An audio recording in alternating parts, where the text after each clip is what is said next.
Those paying attention will recognize this snappy-looking compact hatchback, sold overseas as the Toyota Corolla, as the same car that made its US debut badged as the 2016 Scion. Soon after the appeared in showrooms, the Scion brand was snuffed out, so it has been absorbed into the bosom of Mother Toyota as a 2017 Corolla variant. It adds a strong element of cosmetic pizzazz to the Corolla line, which for decades has been limited to sedate coupes and sedans in the United States. It would be a lovely thing if that snazzy exterior were indicative of what lies beneath, but sadly it's not. The Corolla only looks hot on the surface.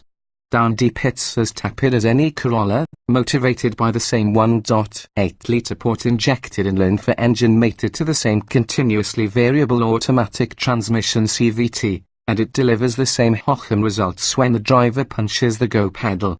Lukewarm for, to be strictly accurate, the version of the 1.8-litre generates a little more horsepower, 137 horsepower versus 132, and a smidge less torque, 126 lb-ft versus 128, than it does in the standard sedan.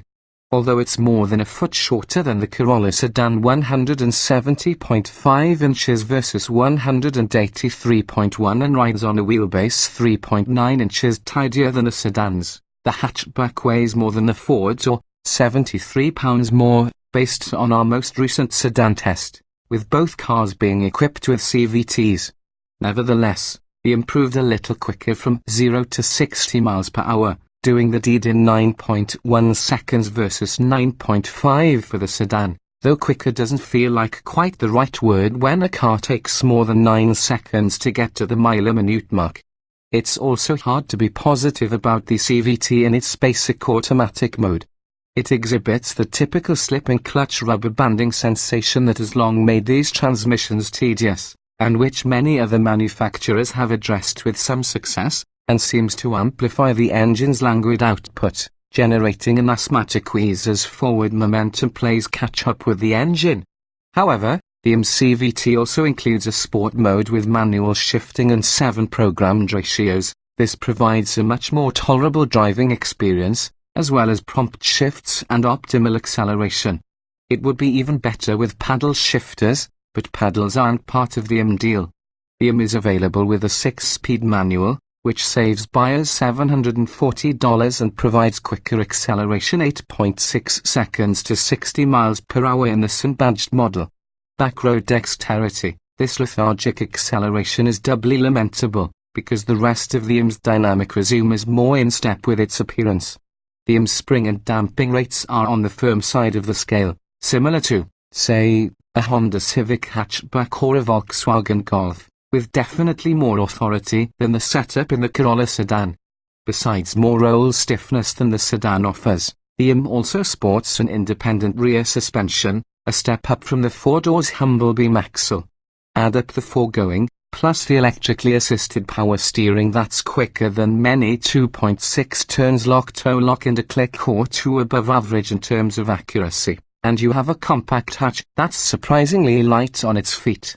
Grip, delivered by All Season Rubber, Toyo Proxys 4+, size 22545R17, could be better, but 0.84 grams does match the skid pad performance of the standard VW Golf.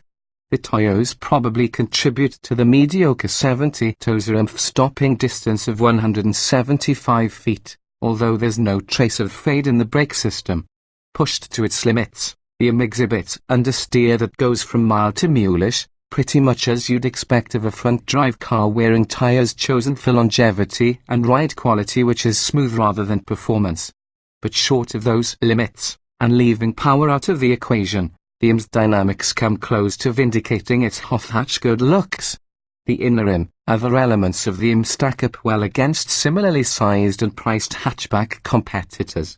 There are some small swaths of hard black plastic inside, but none where occupants are likely to touch them. The upper halves of the inner door panels are clad with cloth. The leather-wrapped steering wheel is the fixed section and resilient grip we associate with sporty rides, and the front buckets are nicely bolstered, comfortable for cruising and supportive when the geoloads build. A 7.0-inch touchscreen in the center of the dashboard is a little meager in terms of finding and operating features, and a 4.2-inch color information screen tucks between the tack and the speedo. We still wonder about the weird white vinyl trim strip running across the lower dashboard, which survived the transition from Scion to Toyota branding. What was the aesthetic inspiration? Could it be Klingon? But the black upholstery with white speckles looks classy. There's room enough for 2 adults in the back seat with only minimal cooperation from those up front, and, like most hatchbacks, the IM swallows more cargo than its sedan counterpart, 21 cubic feet versus 13. Demerits: Toyota doesn't want to get on the Apple CarPlay and Android Auto bandwagons. There is no factory access to satellite radio. And can we please have the home address of the systems engineer who programmed the lane departure warning? We just want to let him or her know that it's actually okay to drive within a foot of the lane edge lines. Really? At $20,375 all in, the Corolla IM is well equipped and attractively priced in the world of compact hatchbacks. Fuel economy: 31 miles per gallon combined, 28 city 36 highway, per the EPA, is respectable. We bracketed those figures with 26 miles per gallon in all-around driving and 36 miles per gallon on our 75 miles per hour highway test run. Beyond that, the IM is quiet, comfortable, and surprisingly entertaining to drive on a winding back road, giving its operator an increased appreciation for the value of momentum. You could say it's like a prize fighter who has everything but a punch. That's a pretty serious deficiency for a boxer.